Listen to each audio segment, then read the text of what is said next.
Welcome to Floyd Street's Finest. He is the godfather of IU podcasting, Dr. Galen Clavio of Crimsoncast, football weather, among many, many things.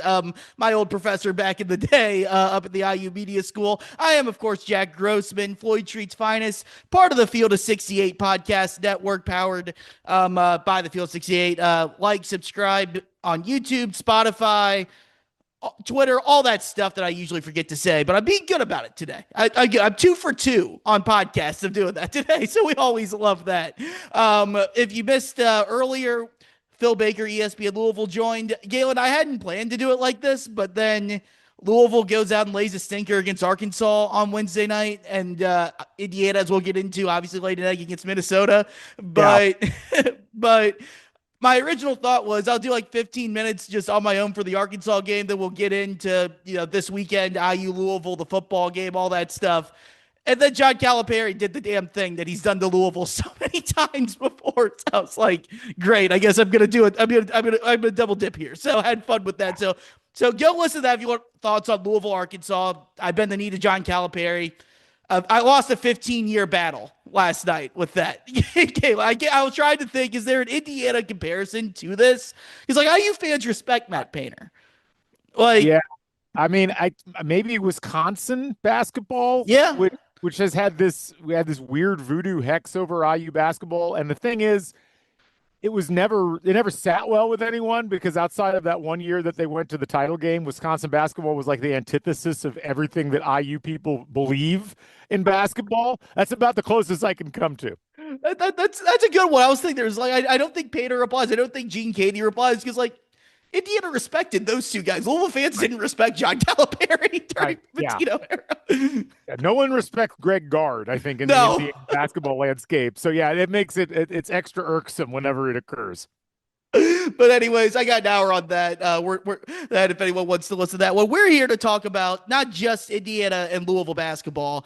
It's incredibly weird to say this because Louisville and IU are meeting on the floor in Indy on Saturday, a top 25 matchup. And gonna be completely honest, that's absolutely the undercard for, of all things, Indiana football. I know.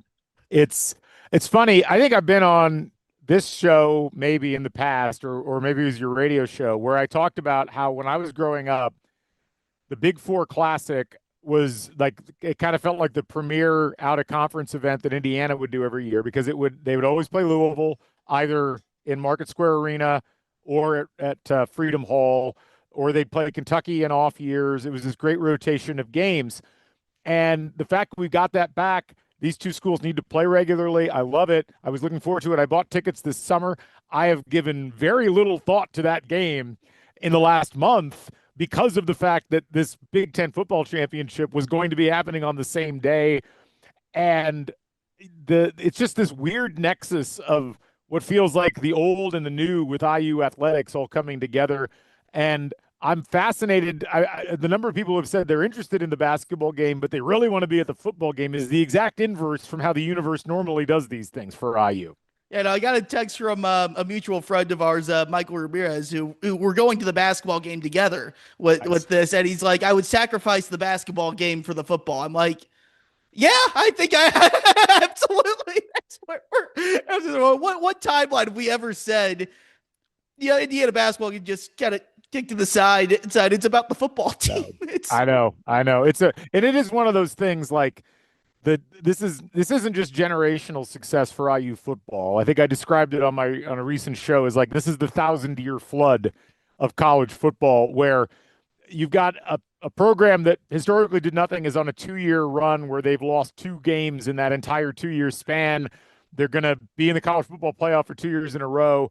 And it coincides with Indiana basketball maybe being at its lowest ebb of popularity since the post-Sampson era, where there just was people were so disgusted with how everything had gone down. They just kind of lost interest for a while. And they also had a team that was not very good. This has been almost worse because there's been no huge moment that's caused people to stray from IU basketball. It's just been really mediocre since, really the last year that Tom Crean was in Bloomington, and it just hasn't gotten better. And even though the start of the season has been, it's been a promising start in some ways. This loss to Minnesota that happened yesterday kind of put a damper on a lot of people's excitement. And so, yeah, it's just very strange that the universe has aligned the way that it has. So I want to talk quickly about the football game just because, like I said, that's the story. I get it's a Louisville basketball podcast, but I'm taking the moment here, Galen. We're talking about Indiana football, damn it. We're doing it. 12-0. It's going to be quite a scene in Indianapolis between the two games. And I know Louisville, despite the loss to Arkansas, that's a fan base that, similar to Indiana, had gone through the mud in a different way. Very stark drop off of Kenny Payne and the end of the Chris Mack era, but they have that reinvigorated excitement that I think Indiana's searching for right now with Darren DeVries. So that's a fan base that traditionally travels well also and is very eager to make the trip up I-65.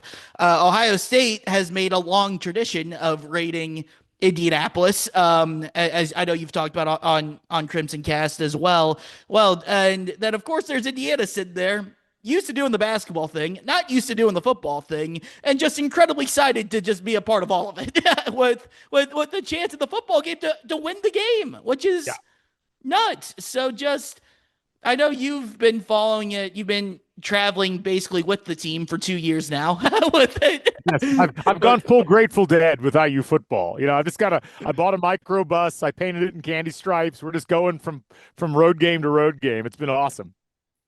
But just for Indiana to be in this spot on the football side, we've hit on it. It's the most unexpected thing you could think of in terms of anything with sports that, at least in my lifetime, and I'm a Cubs fan and saw the Cubs win the World Series. And I think this is more stunning than that. I mean, when it was happening last year, when Indiana comes out of the blue and Kurt Signetti, puts this team and a staff together and, they start the season 10-0 and they finish 11-2. They had a couple of stumbles there at the end against what was superior competition.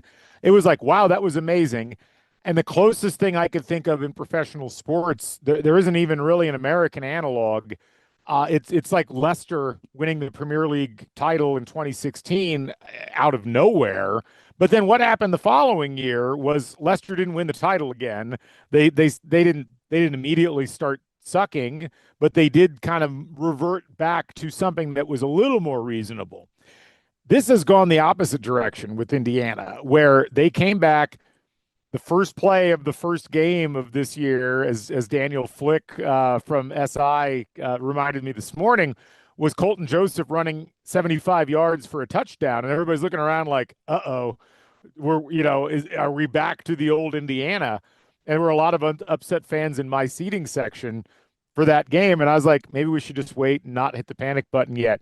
And from that game, they have been on a run where they have just been better across the board than they were last year. They have been better than every team not named Ohio State statistically throughout the course of the year. Last year was inexplicable. This year is whatever the next level beyond inexplicable is. I mean, it doesn't make sense that they were able to build off of last year when you consider how many transfers they had to come in and play key spots, when you consider that they lost several key pieces off of last year's team. And, I picked 10-2 and I felt like I was being overly optimistic. And as it turned out, I didn't have nearly enough faith, Jack. So I had 9-3.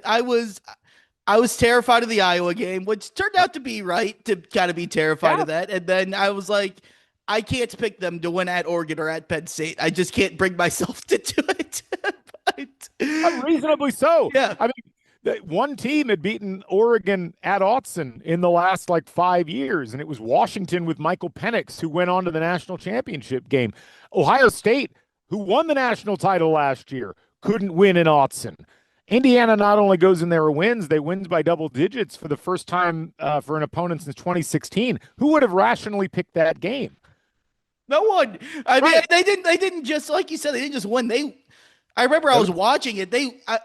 The big thing for me was I was kind of scared after the Ohio State Notre Dame games from last year I don't think they can physically look like they belong. And you're sitting there watching the first half. I'm like, this is almost a win within itself. They look like they belong on the field with the top three team in the country. This is weird. I, I was there. I was at Autzen. I was in the seating section, and I, here's the thing. In the moment, I was just too nervous to really process what was going on. But I was sitting with a good friend of mine who's been in football coaching for many years, does scouting services, and afterwards he's like, "Yeah, you guys have dominated the game." And I went back and watched the game again, and I was like, yeah, he was right. Actually, they did dominate the game. I mean, Dante Moore went down 6 times, and Oregon couldn't get their running game going. It doesn't make a ton of sense. And then the same thing happened with Penn State, where, yes, Penn State fired James Franklin and had a terrible middle of the season. Much like the Michigan game last year, like that's a team that's got a ton of athletic pro prospect style players, especially on their lines. And Indiana should not measure up with those teams from a physical perspective. And yet they keep finding out how to do that. And that is amazing to me. Like watching this team in those situations, in places they've never won before, in places that most people don't win, the way that they compete and how smart they are and how efficient they are with the way that they play on both sides of the ball and special teams, I guess all three phases, that's the secret sauce for Indiana. And it's what makes them so ruthlessly efficient. It's what makes them so miserable for teams that aren't like that. That's where those 40 and 50-point margins come from for a lot of the season. But the difference is this year's team just I've yet to, and we'll find out with Ohio State, but I've yet to see them really be physically outmatched for 4 quarters. And that's how college football works, as we know. Like, you can't afford to get physically bullied because you're going to lose the game in that case. The other thing I'd add with it too is because we've sat here, we've seen Indiana football like Kentucky football that I know Louisville fans like to laugh at. They've lost games in any and every way you can imaginably think of. And I remember sitting there when Mendoza throws the pick against Iowa, going, well, that's probably it. And they end up finding a way to win that game. He throws a pick six against Oregon.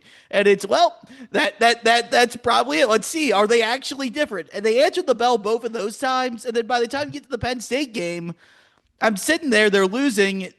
They punt the ball. It's down 4. And I'm sitting there like, if they get a stop, I don't know how to react to this. I feel like they still kind of have a chance here, which is so normally against the grain of everything I've learned about IU football the first 25 years of my life. No, it's true. I mean, I've seen Indiana. I always go back to that game in 2013 against Minnesota. Oh, the backwards pass game. The backwards pass game, or I mean, there's been any number of those bizarre games where you're just like, how again did we lose that? Really, that's what occurred. But it's funny you mentioned the Iowa interception, because I had the same feeling. I was like, well, that's it. I guess we have to recalibrate expectations. And then they somehow get a stop. The guy misses the field goal. Indiana drives down the field and scores the touchdown. But the Oregon game was the one where I really felt like they turned a corner, and where I felt like I turned a corner emotionally, because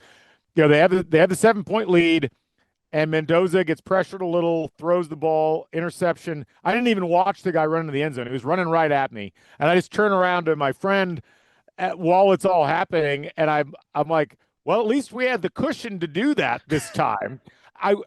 But I thought there was a legitimate shot Mendoza could come out and lead them down the field. And he did. Same thing happened in the Penn State game. Like that it wasn't just the interception and then the subsequent touchdown. It was that Indiana failed on the next offensive possession. It's like, how on earth are they going to get out of this one? And yet somehow they managed to do it. And you can't ever, I think, attribute success in football to any one thing. But it's clear that the coaching staff has instilled in this team a belief that they can win any game if they do what they're supposed to do. And it's clear that the players understand what they're supposed to do. And I think that's always been the piece that's been missing from Indiana football, is that you get in these tight situations and the other team is always better drilled, better coached, better organized.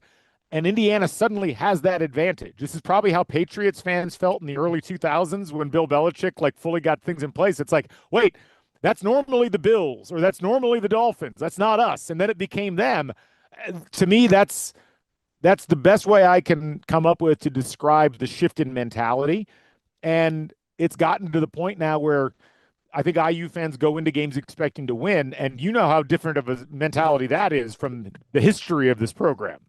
Yep, it's a far cry from my senior year at IU. They go 8-5, they lose to Tennessee in the Gator Bowl. Like that's the best season we've had in 25 years. It was, Yeah, statistically speaking, it was 100%. But like, to be at this stage now, with it being Ohio State, which is, I know going in before the weekend, there was the scenarios of them, Michigan, Oregon, of, everyone had the discussion of who would you like to face and all that stuff. At the end of the day, for Indiana, I know you've talked about this on the podcast as well, but I've thought this: Ohio State is just such a final boss for IU. Yep. When you look at what Cignetti's done. They've beaten Michigan. They've won in Happy Valley. They've won 11 games. They've gone 12-0. They've won at Autzen. They've won at Iowa. They've beaten Wisconsin. Done all of these things that Indiana just doesn't do in football. Ohio State's the one that's sitting there. And winning a postseason game, which Indiana hasn't done since 1991. But Ohio State's the big one of, you've lost 30 times in a row to them. You haven't beaten them since 1988. They're the number one team in the country. They're the defending national championship or champions. If you're going to be in the Big Ten title game, it's only fitting that that's the team that you either have to get by or you lose to, and you're still chasing them down the road. It's funny. I've used that final boss thing in my head a lot because it's a very video game thing, which I love. But this is especially weird because it's like the video game where you face the final boss a first time, and you might have to face them again later, which is a real possibility given how good these teams are and how they stack up with the rest of the country. And we'll have to see, obviously, how the playoff bracketing plays out. But there's a real good chance this isn't the last time we see these two teams play. But to your larger point, the reality is Indiana knows that they have ascended to a certain level, but that to be acknowledged within the upper echelon of college football as a real top power, they're going to have to beat Ohio State at some point. Like, I think I said this on the pod I did with Dane Sanzenbacher, but it's like, to be the man, you've got to beat the man. I mean, that wrestling mentality does work in college football, and we've seen it. We saw it with Kirby Smart and Georgia. They needed to, at the very least, surpass Alabama. They haven't done a great job of beating them, but they needed to surpass them. They did finally beat them in the national championship game.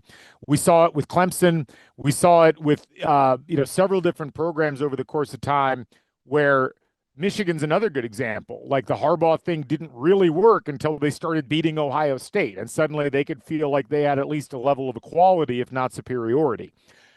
What's interesting, I've always been a bit I've pushed back some on the way that last year's Indiana-Ohio State game has been analyzed by the college football landscape, because it was in Ohio Stadium, which is a hard place for anybody to go in and win. I think two teams have won in Ohio Stadium not named Michigan since like 2016. I think I went back and looked at that. Oregon did it a few years ago. Oklahoma maybe? And Oklahoma did it. Yeah, exactly. And that's it. It's actually much easier to win at Michigan. It's much easier to win at Penn State. Indiana went in there, and Ohio State was clearly superior, but they weren't as superior as people remember them being. Ohio State won 38-15 that day.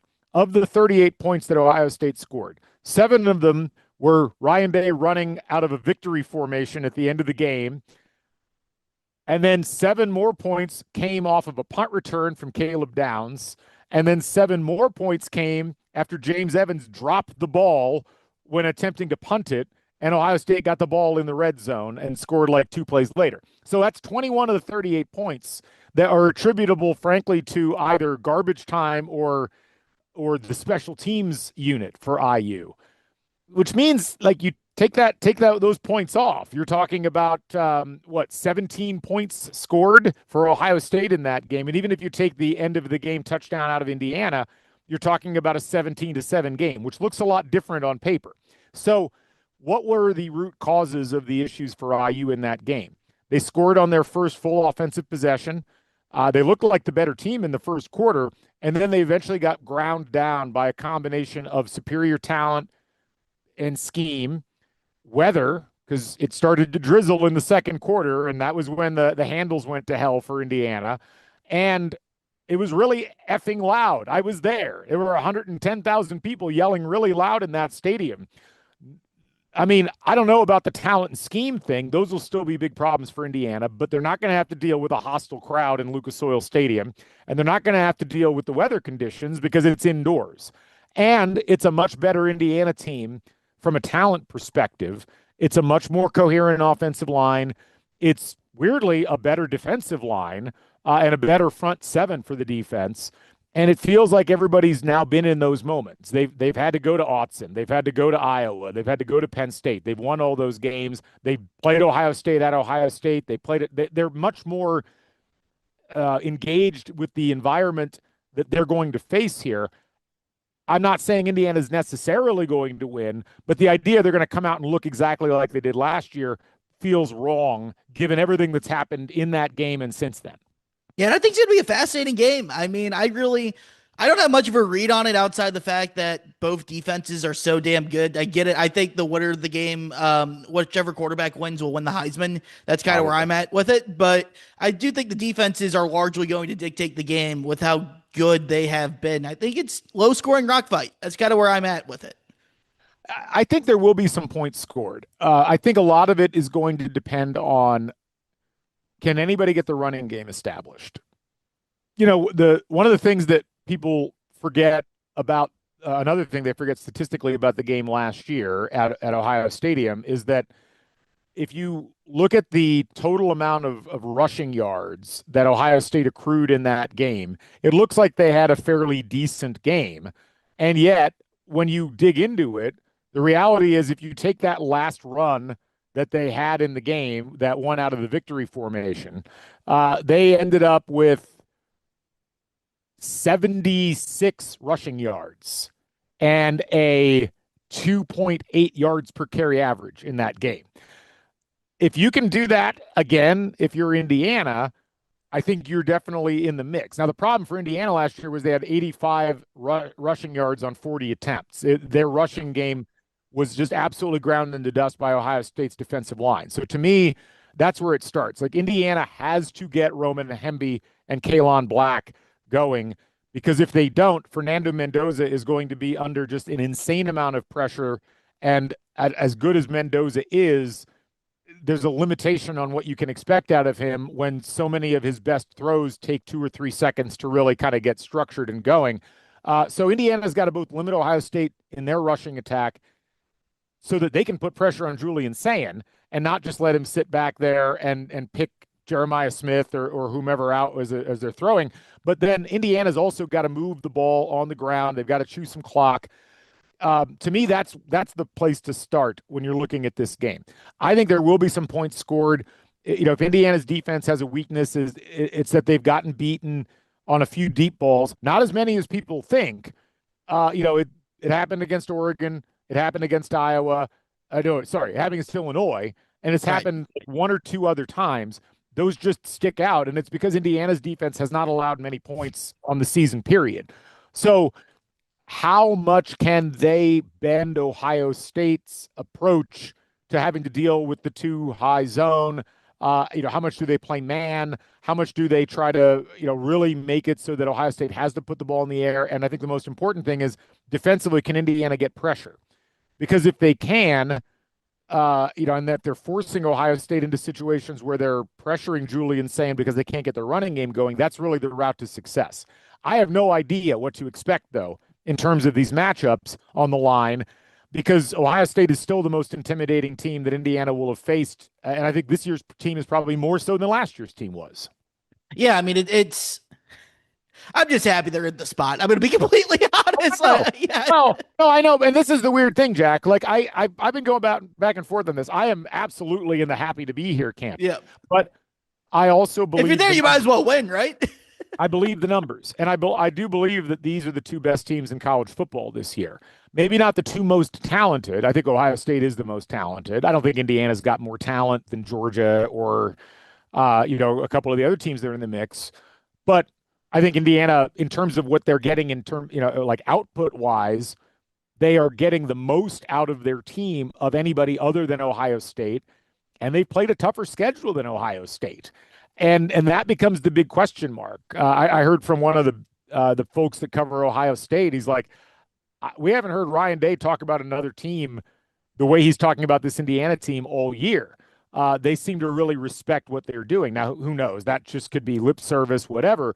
But that's what the numbers demonstrate. Like, the numbers do demonstrate that both these teams are legit. And I think to some degree, as much as most IU fans are in the happy to be there camp, you do need to say the statistics indicate that these teams can go toe to toe. Yeah. And that, it's not just this game. It's like, what is the measuring stick for both of these programs heading into the playoff? Ultimately, it's each other in this game. And that to me is what I find so exciting about it. It should be a close game, whether it's a rock fight or whether it's a game where both teams are trading punches offensively.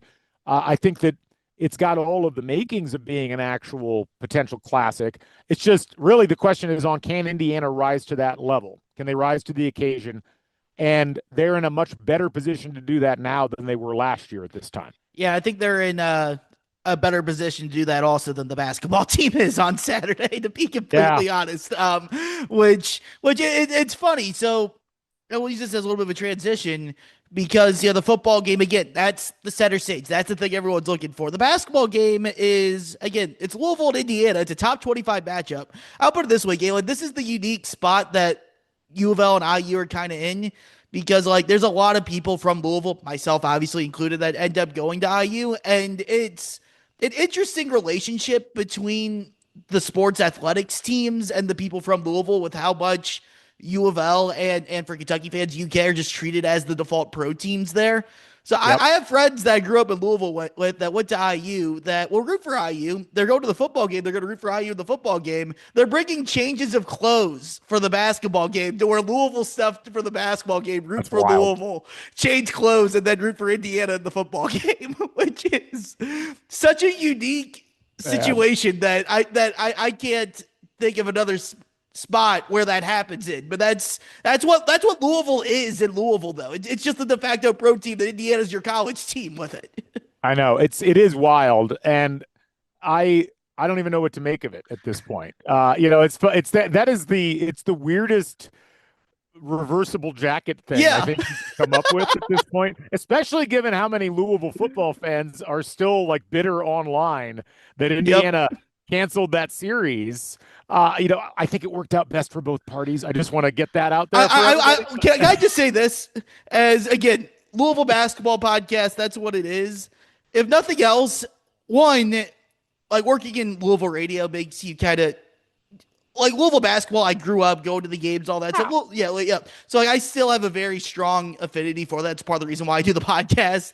Sure. Football, you kind of feel a little differently about when you're in the muck of it sometimes, where I'm not as attached to it.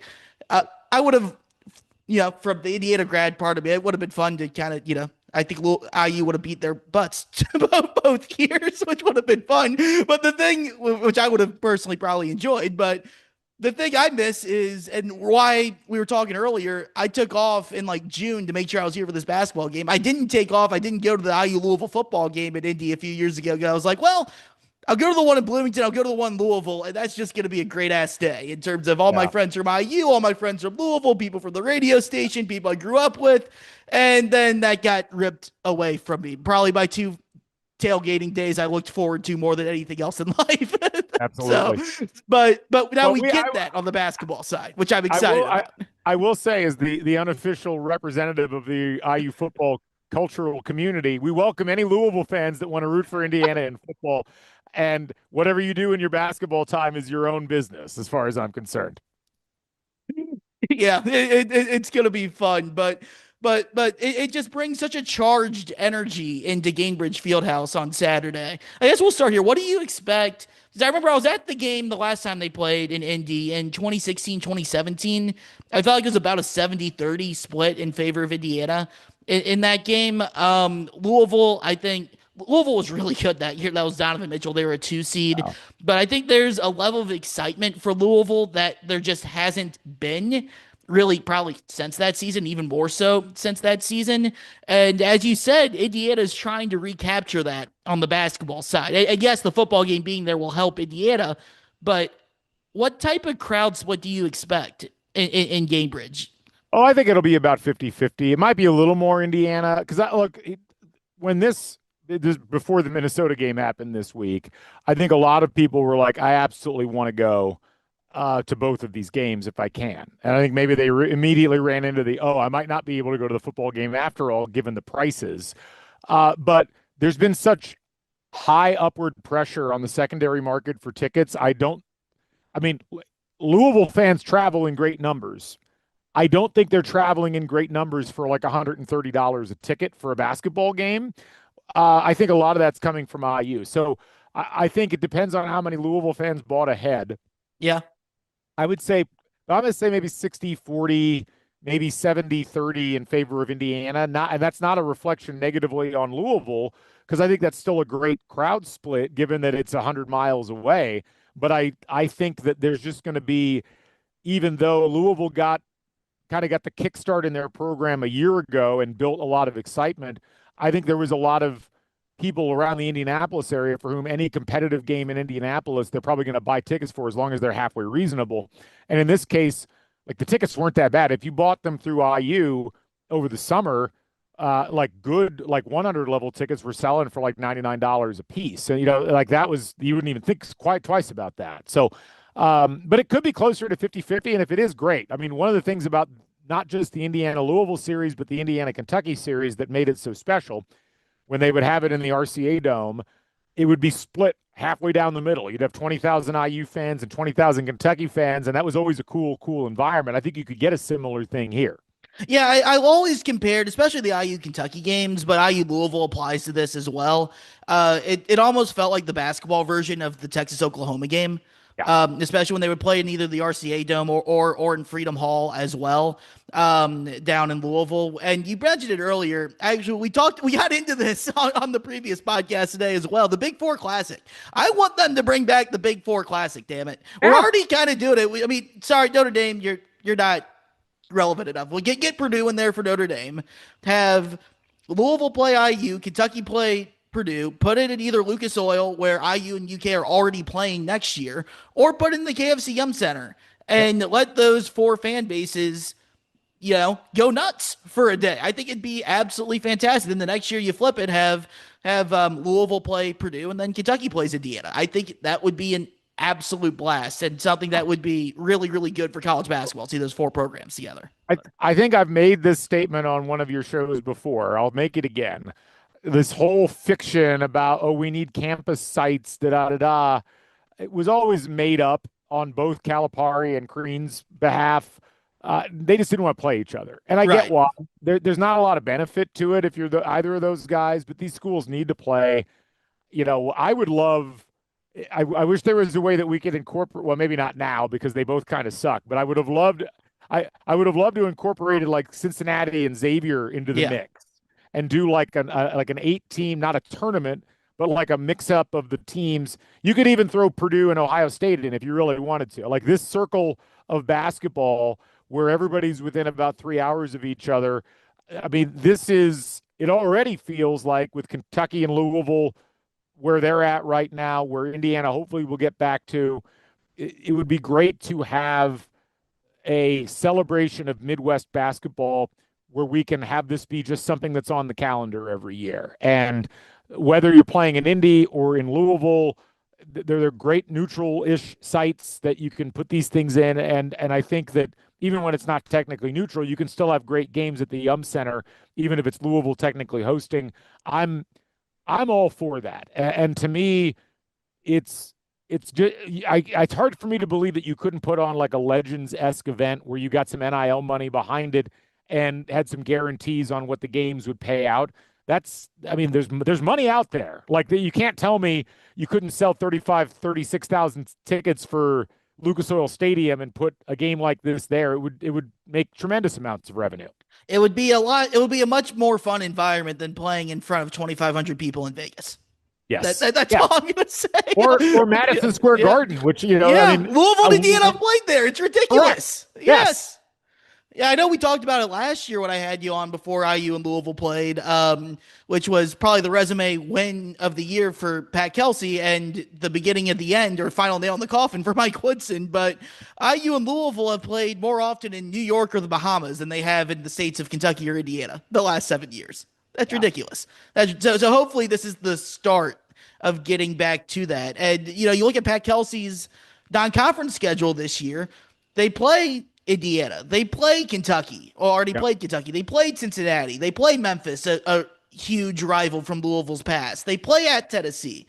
From from a from a Louisville standpoint, if you're looking at the teams you want to play on a regional level, you can't do any better than playing those five teams in one non-conference. Like that's Yeah. spectacular, and I hope that that's something Darren DeVries playing. Marquette was a fun one. Obviously, having IU or having Louisville and Kentucky on the schedule is a great start. But I hope he follows suit with that, and Mark Pope does as well.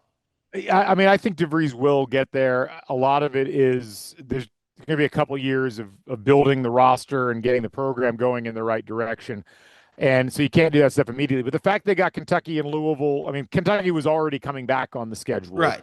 So I'll give Mike Woodson credit for that, as well as John Calipari. They did it together, and now they're not here, either of them. But then to get Louisville on the schedule, that was really I was excited for that. And I think again for Indiana, getting out of this pattern of playing lower rated teams that don't really tell you much about the team and that don't get the home crowd fired up. They've got to get there if they want to get back to being a program that is considered prominent. I mean, I look at, I think Izzo overschedules, but Michigan State has had a much more robust non-conference schedule for decades, and it works out really well for them because they have a coherent program. And it really irritates me that what has been lost over the last 15 years with IU basketball is this concern about getting enough wins in the non-conference. You've got to have a higher aspiration than just getting enough wins in the non-conference, regardless of quality. So I like where they're headed with things. And I think in these days, you're going to have these games that generate a lot of attendance. Playing Louisville is going to do a lot more for you than playing Chicago State or Lindenwood.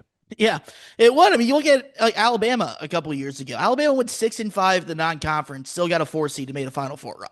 Yep. That's kind of all you need to know. Izzo's made a history of scheduling, as you said, loading up the non-conference, having deep tournament runs. I truly think it does prepare you better for March when you play those big games early, and that's something that Indiana's getting back to. Louisville, I think, has gotten back to. Kentucky, obviously, every year plays a gauntlet in the non-con as well. This is partially because of Indiana's scheduling, but also because Marquette and Kansas State have just not been as good as everyone thought they would be. Yeah. Which, not that anyone thought those two teams would be world beaters, but I didn't think we'd be sitting here with both of those being quad 3 wins in the early days of the net for IU at this point. It is. I will say it is interesting. People are like, "Oh, Kansas State lost to Bowling Green." Bowling Green's only 2 spots off in KenPom from Minnesota. Yeah. So those are actually relatively equivalent programs. But yeah, I think the Marquette piece is probably the more surprising of them. And honestly, there's some real warning signs for Marquette as a program since Shaka doesn't seem to like either NIL or the portal. And I don't think you can win if you don't like either of those things right now. Right. Which is odd because the team he built, one, Marquette has a lot of money for NIL and their basketball focus in the Big East. But two, Tyler Kolek was a transfer. Yeah. Prosper was a transfer. I'm pretty sure Oso Iguodaro was a transfer. The last really good team you built was based off of transfers. Yeah. I mean, I'm curious what happens with them. I don't know if you've noticed their next 2 games are at Wisconsin and at Purdue. That's boy. Next 2 games. They are a 4% chance of victory in Mackey Arena right now on KenPom. So, but that seems high. Yeah, I know. Yes, it's like, but I think with Indiana, this is such a unique season for Indiana because it is a brand new style of play, and they can't make the schedule too hard because they obviously, as you saw last night, there's still a lot of coalescing that has to occur. The one downside about this Louisville game is it may be coming a little too early for Indiana to really – this will probably be an embryonic version of what this team ends up being in January and February. I would love to see these two teams like fully structured and set up and ready to go and fully, back in the college hoops 2K8 days, they had that like that team unity meter. Yeah. I feel like Indiana's team unity is at like 20 out of 100 right now. I'd love to see these two teams playing each other when it's a bit higher than that. But this is the kind of game Indiana needs as a measuring stick. And it's, if they lose the game, it's not the end of the world. I think they'll play better than they played against Minnesota. I think that may have been a wake-up call that they needed, because that was their first game away from Assembly Hall. This is not away. This is away from Assembly Hall, but it's a neutral site game that will be at least half in favor of Indiana. So I don't think it's going to be quite the stark contrast that they faced in the barn. But these are the kinds of games this team has to go through. It's not going to hurt them if they lose. And I think IU fans, as rightfully frustrated as they were with the way that game went last night, need to show some patience with this team, because we've never really seen in an Indiana uniform a team that was so unfamiliar with themselves, at least not since Tom Crean's first year, which is not something that we would really like to reenact, I will add, though, that in the modern day where you have, one, on the football side, what Signetti did as quickly as he did, but two, you have guys like Pat Kelsey comes in year one, takes a team that had won 12 games combined the previous 2 years and makes the tournament as a 9 seed. Mark Pope comes in, gets a 4 seed and a Sweet 16 his first year. It hasn't got as smooth so far this year, which has been a whole other thing that we don't need to get into right now. But we've seen Jerome Tang come in and have success immediately year one. I do think it's not the same waters that Tom Crean was swimming in, to where I'm not asking anyone to make some grand revelations on DeVries, 8 games into his coaching career at IU, but I do feel like there should be enough talent on that roster. There's enough, and I think there are enough pieces to where you can't be losing to Minnesota, man. But I look at it, the thing that worked. I'll go first before the only thing I was going to say on that, you're right, but those losses happen in college basketball. They do. And this is where I think it's easy to look at it and say, well, shit, things aren't coming together. But look, Louisville lost at Georgia Tech last year. I was at that game. Yeah. Another example, Maryland, who was 10th in KenPom last year, had a great season, inexplicably lost at Washington, who was not good last year. They finished dead last in the conference, didn't even make the conference tournament, I don't think. Did that define the rest of their season? No. Now, with Indiana, you don't have a lot of other games against good teams or games in tough environments to look at. But while I agree with you, you can't be losing to Minnesota. You do get those games where you do lose to Minnesota sometimes. And I don't think it's necessarily a foregone conclusion that that's a harbinger of anything. And that's where, again, it's like that same Minnesota team last year, which finished 15-17, went in to Pauley and beat UCLA. I forgot about that. Right. So as much as I have been, maybe guilty of jumping on the, oh my God, we're going to suck bandwagon in the past, let's get a few more games of evidence into the record books before we make any wide sweeping judgments about what the loss means. It might have just been a bad day at the office. And, sometimes you have those in college basketball. You do. And I think the biggest difference between Indiana this year and, say, Louisville last year is that Georgia Tech loss hurt them a lot. Mainly because the ACC was just absolutely atrocious, to where Louisville compiled an 18-2 record in league, but because they kind of where Indiana's at right now, Louisville had some injuries on top of it. It took Louisville time to figure themselves out and really get clicking, and so they didn't win any of those big non-conference games. The difference between Louisville and IU is the other thing is the ACC kind of gave Louisville an oddity to where they played Duke like game one of the ACC slate. So that was the only marquee win they possibly could have had in the ACC. They played them in December, which was weird. But Indiana has opportunities to step up and win some of these big games that Louisville didn't. Kentucky, the reason Kentucky was a 4 seed, Louisville's a 9 seed last year, I think the two teams were pretty similar. Kentucky had better wins. And Indiana will get that chance starting on Saturday against Louisville. That being said, I think Louisville, to be honest, is a pretty terrible matchup for Indiana. I think the biggest concern on the Indiana side, I would say was that Minnesota dragged IU in the mud and they didn't react well. And I look at how Indiana needs to try to attack Louisville. My thought was they need to slow the game down and try to keep Louisville out of transition because to be honest, I don't see how many teams in college basketball are able to beat Louisville when you're going up and down with all the firepower U of L Well, has. But then yeah, you watch the game on Wednesday night and it's like, I'm not sure they're really built to do that. right. So how do you see Indiana trying to attack Louisville? Well, to me, I'm most impressed with how efficient Louisville is offensively. They're a blast to watch. Yeah, and but what's interesting about them is, so much of what they do comes from, from 2-point land. And when I look at like what happened to them in the Arkansas game, they went 8 for 37 from three. Yeah. Like if Indiana can get them to shoot 37 threes, that's about the clearest path to victory that Indiana would have. It's actually what killed Indiana at Minnesota was that they only made 8 threes. They shot like 29% for the game, which is about what Louisville normally holds opponents to when they're playing them. Indiana's got to shoot better from three. Like if Indiana's going to win games this year, they're going to have to hit about 40% from outside. And that's a tall task. It's doable, but a lot of that comes down to is Indiana maintaining offensive movement? What makes them really difficult to play, what won that Marquette game for them, what won the Kansas State game for them was they were really hard to pin down. They were able to open things up on the outside. They got Tucker DeVries shots. They got Lamar Wilkerson shots. And then that opened up Sam Alexis down below, and it opened up Reed Bailey to drive.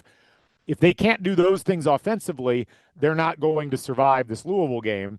And then on the flip side, Indiana's got to figure out a way either to get Louisville to turn the ball over or keep Louisville off the offensive glass. I think Louisville's going to get their shots. They're going to hit shots, but you can't let them hit a second shot if they didn't make the first one. And that to me has been kind of the Achilles heel defensively for Indiana. It was certainly the Achilles heel yesterday defensively. They let up so many second chance points, and that's just not going to get the job done against a team that's efficient as Louisville is. Yeah, the other thing, I think it's unfortunate for Indiana. Obviously, it's unfortunate for Louisville that they lost the Arkansas game, but where Louisville struggled against Arkansas, I think directly plays into where I think they can have success against IU. Louisville, as you said, took 37 threes in that Arkansas game. 20 of them came in the first half. What got Louisville back into the game was they finally realized Arkansas is overplaying everything. They're really extending their pressure. They're getting a really high pickup point. We have Michael Brown and Ryan Conwell. Those two dudes are pretty damn good off the bounce. So we could probably beat some guys off the dribble and get into the paint. Louisville finished with 42 points in the paint in that game with almost the vast majority of them coming after halftime. They only took 10 threes in the first 16 minutes of the second half. That's what got them back into the game. The other thing that Louisville does so well on the defensive end is they're really good when they pressure the ball in the half court. They'll pick up full court sometimes. They do a really good job of pushing the opposing offense out. And can Indiana athletically stand up to that, I think is a big question because you said it with the turnovers. Indiana needs to force turnovers. They got to take care of the ball as well, which IU's been good at. And in that Marquette game, that was especially impressive. They were able to handle Marquette's pressure, but Louisville's more athletic and they throw more guys at you than a Marquette does. So how Indiana handles that is a big key. And also, Tucker DeVries needs to have a big game. And if you're looking at a weakness on Louisville right now, it's I think that 4 spot in the front court. It's the fact that other than Sanadra Frew, Khalifa, I think, does a lot of really good things for Louisville, passing the ball, facilitating from the 5, but he's not really a good defender, to be polite. Javon Hadley's been a little bit disappointing, and so far, Cason Pryor still coming off injury, and Connie Roots hasn't proven he can do it against Power 5 competition yet. So Tucker DeVries is able to run off screens, get guys chasing him. I think that's the thing. If you're Louisville, you have to cut him off. If you're Indiana, you have to get him going. Yeah, no, I agree with that. And I think I'm still figuring out what his game looks like in full bloom against good competition. I don't think we saw it a little bit against Marquette, but only in the first half. And so I agree with everything you said.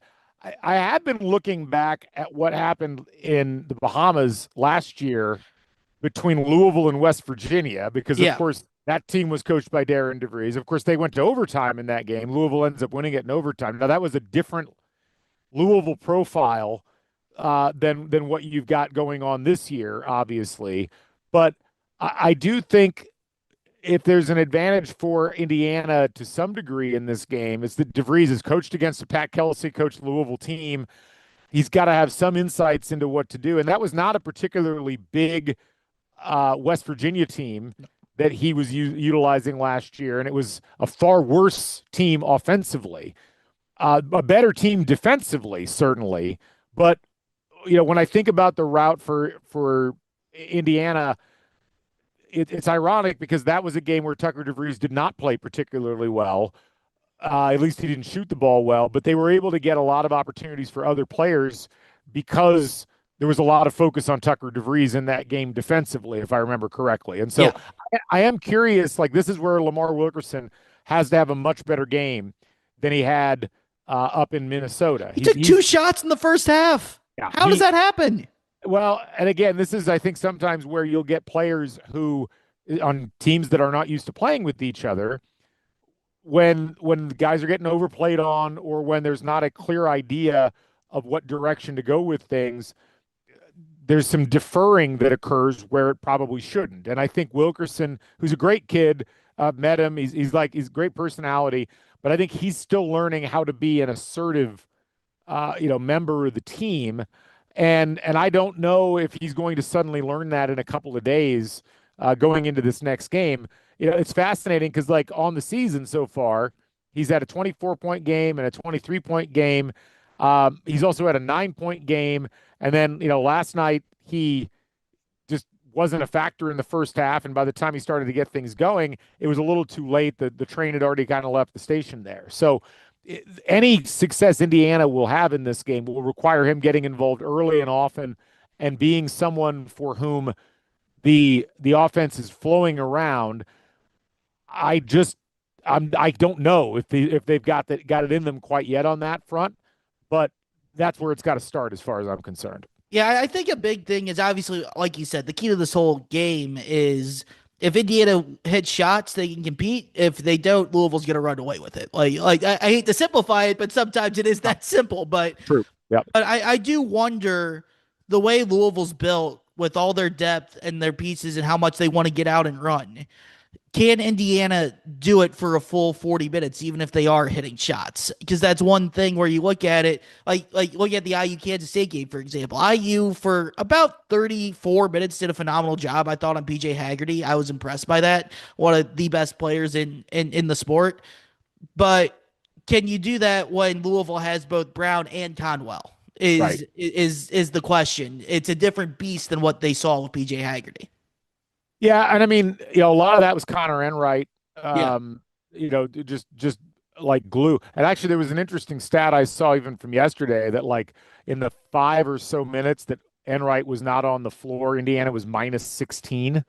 I mean, there was that from like the under 8 timeout to the under 4 timeout that the IU Kansas State game. Enright was on the bench, and Jerome Tang or Haggerty, someone decided, dude, you are going to take the ball and you are going to drive. You're going to get a high ball screen at the top of the key, and we're going to make them stop you. And he got, I think, 5-6 possessions in a row. He either got a layup, a foul, or a kick out open 3-pointer. And I look at that. If I'm Pat Kelsey and I'm Louisville, I'm going, hey, whoever Enright isn't guarding, give him the ball, get out of the way. We have all this sophisticated stuff. We run all this movement, all that stuff. At the end of the day, you're on the floor. You have all these shooters around to beat someone off the dribble, get a layup, or kick out for an open 3.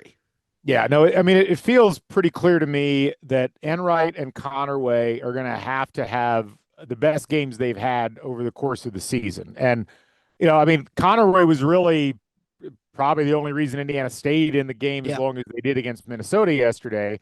And you look at what he's accomplished over the course of the season, where he's been at his best, it's when he's, causing a lot of havoc and creating a lot of problems. It's interesting because he hasn't played a ton of minutes. He only played 23 minutes against Minnesota.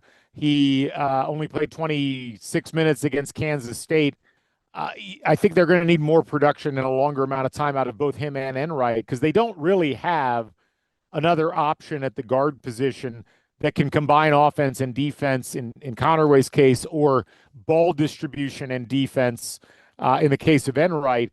And that's a real weakness. It's just there's not a lot of depth, at least not has been proven so far for this team in those areas. And so, look, Louisville's I think the superior opponent here. There's no question of it. I think a lot of Indiana's woes offensively go away if they start hitting outside shots early. Yeah. And we'll know very quickly on that front how Indiana is going to do. We've figured it out pretty quickly in pretty much every game this year that, like almost within the first 5 minutes, if we're going to get a good Indiana shooting performance or a bad one. But I will say it is interesting. You look at what Indiana's done. They've only had 2 games so far where they've hit less than 3 games now where they've hit less than 10 3-pointers. That is such a huge part of their offense. Which is night and day from Woodson and Archie. Well, it's ridiculous. I know. What's also interesting, though, is on Torvik, which I generally like a little bit more than Ken Pom in terms of actual predictive value these days. Louisville's only a 2.5-point favorite in this game. That surprises me. It's surprising, and they're only a 4-point favorite on Ken Pom. Right. I am a bit surprised because on paper it looks like Louisville's got this huge advantage, and yet when you run it through the numbers, it doesn't seem to be coming up that way. I don't know if that's just statistical noise that's blocking, the projections from the truth, but I do know that, Indiana's probably going to they're going to have to get the defensive performance that Louisville turned in against Kentucky or Arkansas, not the defensive performance that they've turned in against everybody else. Right. In raw numbers, Arkansas scored 117. Their offensive rating was 117. It was 1.18 points per possession. They were over 1.3 points per possession in the first half alone. Yeah, and Kentucky was at 1.15. That's going to be something where Indiana's going to have to figure out a way to make Louisville's defense less efficient. I don't know how they're going to do that other than hitting outside shots. But I am fascinated that just when you look at things from a tempo-free perspective, it's not as lopsided as you would think it should be. The other thing I'd add with I don't know what the spread is on this game either. I haven't even looked. I'll put it this way. I think I've kind of defaulted to the spreads are usually just whatever Ken Pom says it is. And we'll probably get one tomorrow on Friday, I would think. But I would honestly, I'm not allowed to bet with work, so I'm not placing any bets. But if you get a spread of Louisville -2.5, Louisville -4, I would probably advise someone to bet Louisville. I'm just going to be completely honest on that. Sure. But I think when you look at Indiana, a couple things they can try to do is, one, because Louisville's so aggressive, how can you use that aggressiveness on the defensive end against them? And this is something that Indiana does really well. They're a really great cutting team. Louisville is too. These two teams are so similar in what they want to accomplish on the offensive end. It's honestly, it's going to be a great game to watch just in terms of offensive scheming, basketball-wise, especially compared to what Woodson was trying to do in the game last year when they played. But can Indiana get a couple back cuts and try to loosen up that defense early in the game? I think will be a big key. Can they soften it to where that opens up some 3-point shooting? On the reverse end, is Louisville going to attack the basket like they did in the second half against Arkansas, like they did in the Kentucky game, or are they going to sit there and jack up threes, which Louisville's a really good 3-point shooting team, but they're a lot more predictable, and Indiana is too. Both these teams are a lot more predictable to guard when Louisville has a game like they did against Arkansas where they jack up 23s in the first half, or Indiana, the Kansas State game, I believe, took 9 2-point field goal attempts in the first half of that game. These two teams love to shoot the ball. I'm all for modern basketball, don't get me wrong, but there does need to be somewhat of a balance just to be able to keep both the defenses honest. And if Louisville's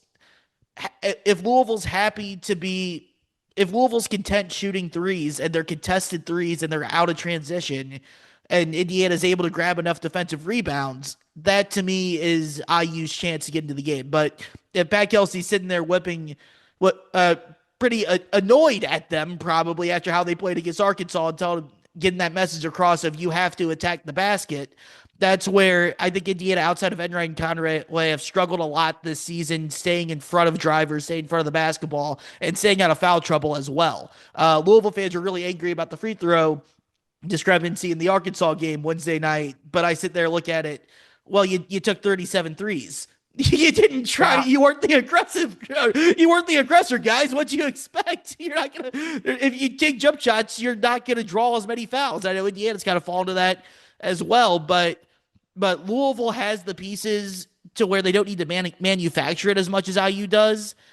But if Indiana can manufacture some easy buckets on the inside to soften up the Louisville defense, make them pay for that defensive pressure, and on Louisville's side, it's you have to be committed to attacking off the dribble with Brown, with Conway and Conwell, and also Adrian Woolley off the bench.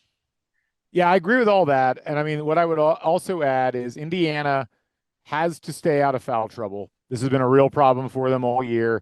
With its key people, it's Tucker DeVries and Reed Bailey are kind of the Yeah, two the main offenders here, and Sam Alexis I'll throw in as well. Those three, especially against this Louisville team, are going to have to be at their best and have to be on the floor because there's a pretty big fall off once you get beyond them. And so my hope with this whole process for Indiana on Saturday is that they play within whatever the officials are giving them. And also that we don't get a completely different officiated second half from the first half, which you which never know.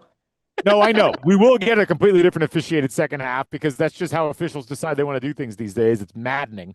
But if Indiana can't keep their best players on the floor in this game, it's going to be a real short trip. It's Yeah. just it's not going to work. But yeah, schematically, I think everything you said is accurate, and I this feels like a game where ultimately the team that shoots at a higher level of quality and with a higher percentage of makes is going to win the game, which might have something to do with the way that they play, and it might have something to do with random chance. It may not be a situation where it may be that Louisville plays superior, but Indiana hits 14, 15 threes, and that completely changes the dynamic of the game. It could be a game where Indiana goes 7 for 35 from three, and that's it. I mean that, and the same thing on the Louisville side. So I I feel like, especially at this stage of the season, that level of random chance might enter into it more than even what we think would happen if both teams were playing at full capacity. No, I definitely feel that. And that's, for Indiana fans and still for Louisville fans from the Kenny Payne era, welcome to modern basketball. We can talk about this ad nauseum in so many different ways, but at the end of the day, if you hit your threes, you're going to be pretty damn good. If you don't, it's going to be a long night. Just look at Alabama under Nate Oates. But more often than not, I would say in defense of that, the better rosters you have, more often than not, you're going to be hitting those shots. And Yes. it puts you at such an advantage when you don't even have to hit like 45% or whatever. If you take 35 threes and you're able to hit 12 of them, Yeah. you are in such a better spot to win than trying to win how Kenny Payne and Mike Woodson would, Yeah. or how Archie Miller would. I mean, you're going to get variance, and I know, like, it's funny because a lot of coaches, their whole message is eliminate as much variance as possible. We don't want to rely on anything that we can't predict, and you can't predict how your shooters are going to shoot from outside. But you got to build around some of that because that's how, I mean, look at the NBA finals. That's essentially how it works there too. When threes are falling, you're generally going to win the game. And when they're not, you're not. And you could be taking the exact same shot in two different games. And in one game it's going in and the other game it's not going in. It's not really a tangible thing that you can address through coaching. Now you can make defensive pressure happen. And this is where I think Indiana is the more susceptible team to problems in that area because we've yet to see whether they can handle heavy pressure and real up and down style of play. Who knows? What you said earlier may be accurate in that Indiana can't engage in an up and down game with Louisville. On the flip side, that might be their preferred state of being. That's my conundrum with this. I think Indiana wants to get up and down. I'll put it this way. I remember, I'm going to give a deep cut here. In 2009, Louisville played North Carolina in an Elite Eight game. Yeah. Louisville was a 3 seed. They had Terrence Williams, Earl Clark, David Paget. Really, really good basketball team. The next year, they were the number one overall seed, choked against Michigan State in the Elite Eight in Lucas Oil, actually. But um, that game, they played North Carolina and Louisville. Rick Pitino, they want to press, they want to get up and down.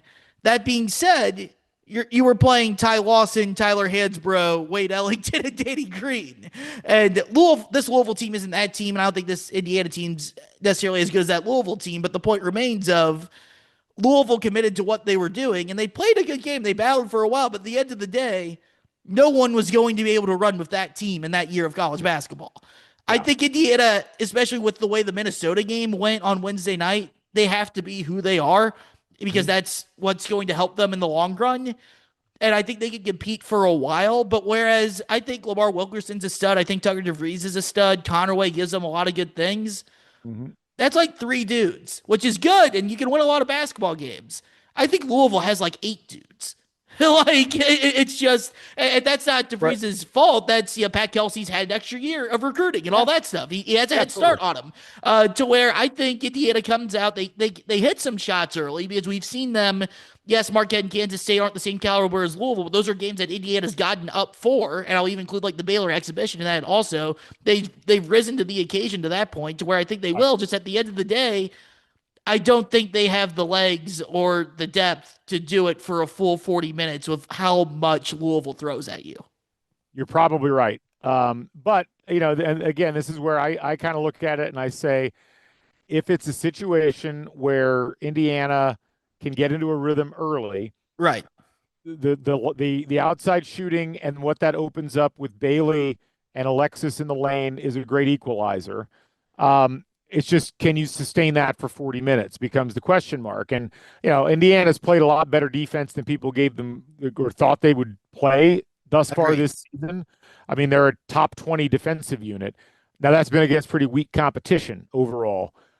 They've got to, they've got to be able to hold Louisville to, probably, in the vicinity of a point per possession max.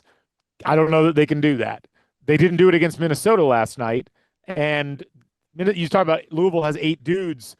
Like Minnesota had 9 total players available. So that doesn't bode well. I'll be the first to say that. But sometimes you need to be hit by cold water in the face before you really wake up, and maybe that's what that was. We'll find out, I think, pretty quickly in this game. Yeah, I will say college athletics is incredibly weird in that. Anytime you ride that high and go, okay, this looks like easy, you're destined to be taken down a couple pegs. Anytime you look at I think they're completely toast. Something weird happens, you end up winning games. So I think that it's going to be fun on Saturday. It'll be a fun atmosphere. It'll be an absolutely electric undercard to what comes again, Indiana football Big Ten title game. Galen, I know you're going to be out there. I got my flight out to Indy tomorrow. We will absolutely catch up this weekend. Looking forward to it. It's going to be, man, it's going to be so much fun. It's going to be an absolute blast. If it's as fun as it was recording this podcast, we're going to have a hell of a time. So, absolutely. I'm glad you're going to make it up. I'm looking forward to seeing all the IU people that are going to be up here as well. Have a safe flight, and we'll look forward to being in the stands at the same time. Yes. It's going to be great. Thanks so much for hopping on the podcast. I always appreciate it, man. Also, one last thing you have to know. So I meant to get to this earlier, but I forgot. So my little brother is going up with us. He's driving up with my dad from Louisville. He's an Alabama grad. Oh, wow. So the role reversed of between the 2 games of him having to sit there probably at a bar, and he's going to be locked into that Alabama game. And I'm like, I live in Atlanta in the muck of all the Georgia, the Alabama, the SEC people. I'm glad the role gets reversed for a day at least. Yeah, I mean, you should tell him he could buy 2 SEC championship game tickets for what half of a Big Ten championship game ticket's going to cost him right now. He told me he was half debating like flaking to come down to Atlanta for the SEC title game. I told him, Ethan, one, we've had this plan for like months now. Right. But like 2, if you go down there, the weekend I'm coming up to Indy, I want to do something partially with you. I might kill you, man. I think that's a reasonable stance on your part, yes. Jack. That's So funny. we're gonna have fun. So Galen, always appreciate the time, man. We're gonna have fun this weekend for sure. Indiana, Louisville, or Indiana, Ohio State, gonna be a blast. We'll be back next week.